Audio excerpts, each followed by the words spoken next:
What's up guys, NepentheZ here and welcome to episode number 5 of Squads for Profit. Today guys, as you can see, we have got 35,219 coins to spend, and I've gone for a bit of a different formation again this time around. I've gone for actually a 4-2-3-1 formation. I was having a look at which ones I should have gone for. I might go for a 3-4-2-1 eventually, but this time around I went for the 4-2-3-1. But if you guys would like to purchase any FIFA Ultimate Team coins, check out FIFACoinTrader.com. Their link is in the description. A very fast and reliable service.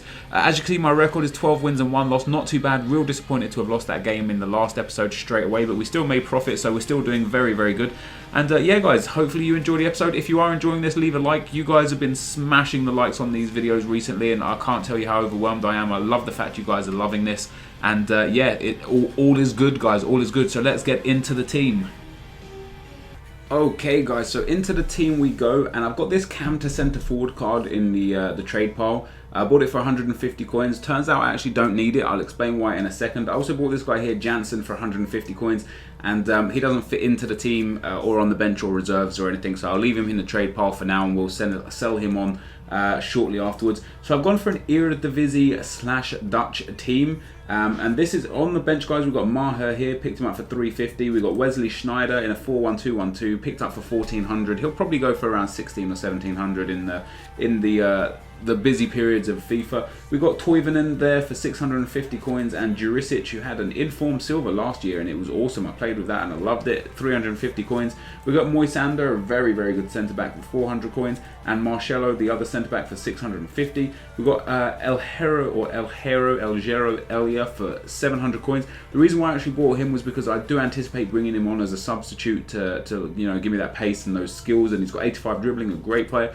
We picked up Schoen for 350 coins, and Wulfsheisen, he sounds German, picked him up for 300. I got Isaac Cuenca for 300, Behrens there for 300, and Classy for 300, just to bulk up the bench. So the actual team guys, we got Stecklenburg there for 700 coins, an absolute bargain in the right formation.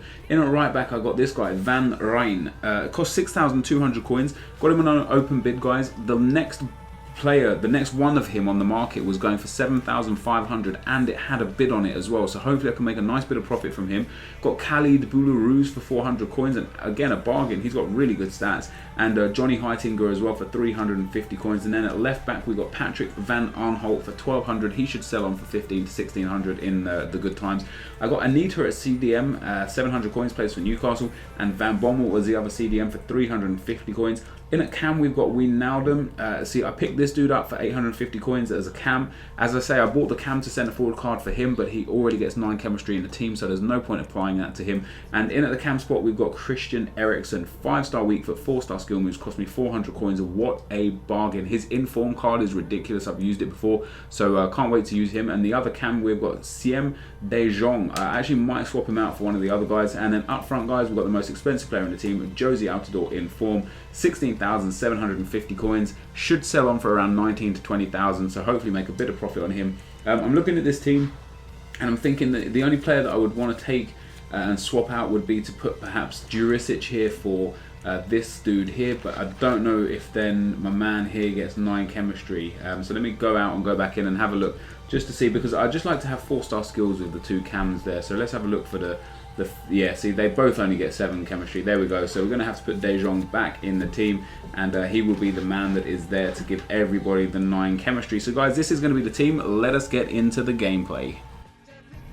Okay guys, into the gameplay we go, and the first person in the Gold Cup is a pretty decent team for me to come up against. He's got some okay players in there: Samuel Eto'o, Higuain, Marquisio, Lampard, Valencia. Not too bad of a team, but the fact he's only got 47 chemistry speaks wonders for me. Now I just need to add something that I missed out in the squad section, guys. I did buy a squad morale card for 500 coins again. I didn't show that I'd bought it. I didn't show that. I think maybe I shown that I added it on, but I definitely didn't show that I bought it. But I spent 500 coins on that just to let you guys know. So I was going to be, it was going to be interesting for me to use this team. I've never used an Eredivisie team in FIFA 13. I actually had one in FIFA 12, a silver team with players like Duarte and George in the team, both 4-star skillers. And Duarte was one of my favourite players in the entire game. Really, he was an incredible player to use.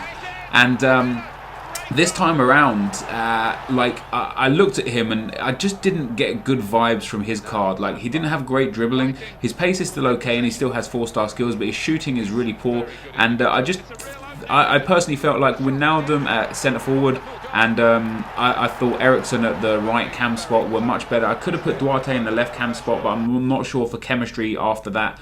How that would have been, so that's what I went for. I was excited to use Altidore. I've never used his regular card, and obviously this is his inform card. He only has 77 pace, but once again, just like in the 4-3-3, the 4-2-3-1 is a formation where I personally don't believe the striker requires pace. Now, I have a bit of a reputation for a pace whore. I'm a pace abuser, and that's perfectly acceptable. You know, I do use very fast players in many of my teams, and look at this team that I come up against here, man. What a team! Pretty much a full Bayern Munich team, except he's got Hummels at centre back there, and a very, very good team. But yeah, so I have a bit of a reputation for being a pace whore or a pace abuser, and that's understandable. You know, I understand where you guys come from with that. I can see why you might think that.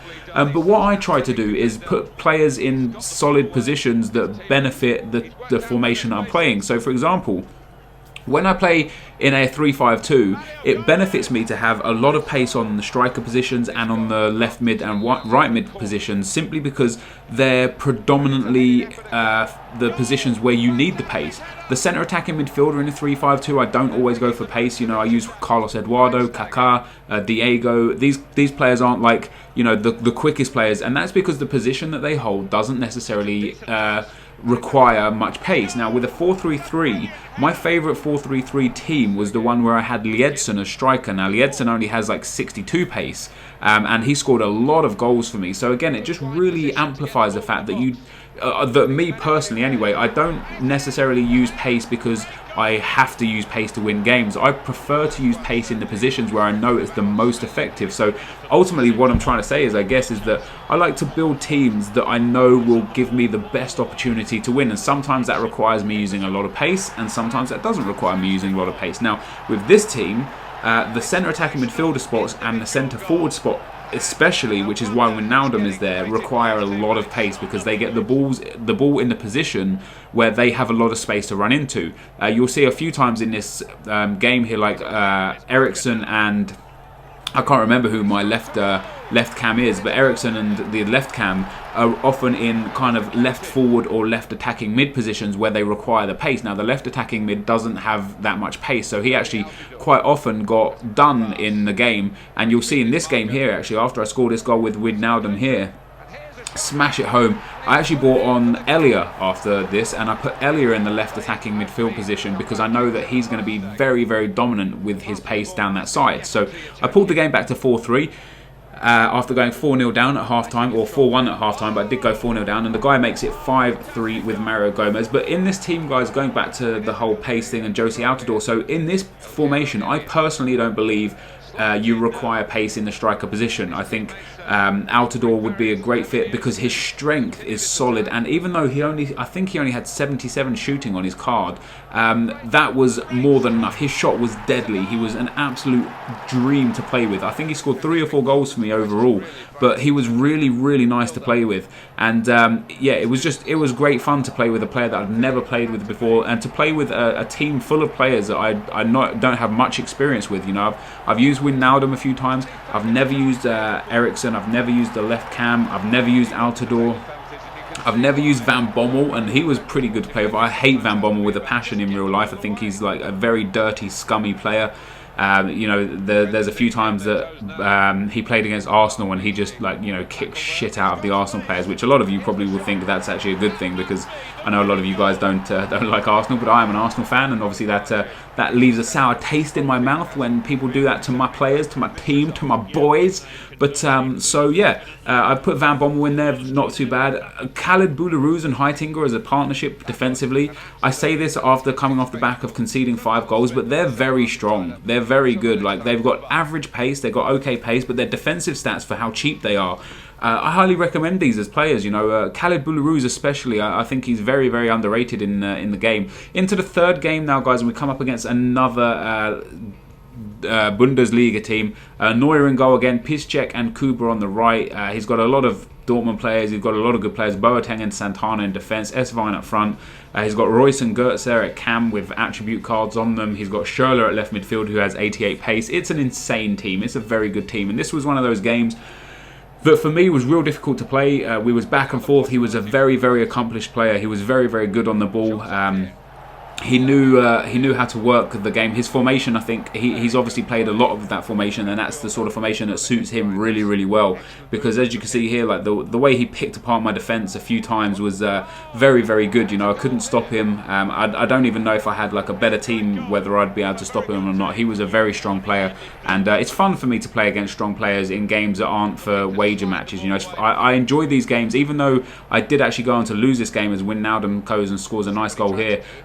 I did lose this game, but this game was really fun to me because it opened my eyes to a lot of things in FIFA that I didn't know before, you know, what styles of play and formations and stuff. So that was fun to get out there. So I took that loss with a nice bit of grace there, and I did lose, guys, but after that we get a few thousand coins again from playing the games. But we're going to go on to the sales of the team right now. As you can see, a very even game, but he did deserve the win.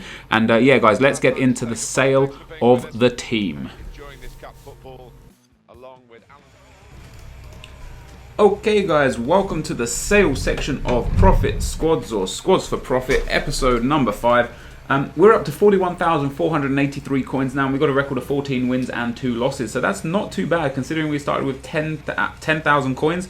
After 5 episodes, we have quadrupled our money, so that's not too bad. So we sold Van Arnholt for 1,500. We sold, is it going to take ages again? I might have to do this, just show you through the teams. Let's see how long it takes. We sold Johnny Heitinger for 500 coins. Van Bommel for 400. Wesley Schneider there went for 1,800. I knew he would go for a lot more than I paid for him. A few of these players I actually had to list like 3 or 4 times. Toivonen here, I listed him up for 1,000, then 900, and he finally sold at 800. The counter centre forward card went for 200. Khalid Boularus for 500, and another Mark Van Bommel for 400. I don't know who I took out before. Josie Altidore there, I took a gamble on him, listing him at 20,000, and he sold almost instantly for 20,000. I probably could have got another 1,000 or 2 out of him, but I bought him for 16,250, I do believe. So made a tidy amount of profit on him, and very happy with the amount of profit there. Ericsson sold for 600, Moisander for 550. The manager went for 300. I picked him up for 150. And De Jong here, if this wants to hurry up, went, Isaac Cuenca went for 400, De Jong went to 400. The right back Van Rijn went for 6,900, and I picked him up for 6,200, so again some good profit there. The silver player that I picked up just to fill out the bench went for 200 coins, and Wijnaldum here in the centre forward, cam position in a 4-2-3-1 went for 1,000. Elia went for 1,000 coins, and Classy went for 500, with Maher at 400, Schoen at 450, Anita went for 850, Behrens went for 400, Marcelo the centre back went for 700, and I picked him up for 650. So after tax I only made 15 coins on him, but still that's 15 coins didn't have before. Stekelenburg went for 1,000, I picked him up for 700, and Jurisic went for 350, which is what I picked him up on. So I actually lost a few coins on Jurisic. So the end of this episode, guys, and we have got 41,483 coins, like I say. So we're going to use that to go into the next episode with episode number 6, and hopefully I'm going to be able to pick up a couple of team of the season or team of the week players this time, and try and start getting informs in many of my teams. If there are any specific leagues you would like to see me try out, then please feel free to leave them in the comment section. And yeah, guys, as always, thank you guys very much for watching. If you enjoyed this, be sure to leave a like, rating, comment, and subscribe to my channel if you haven't already. And I will see you next time. Peace!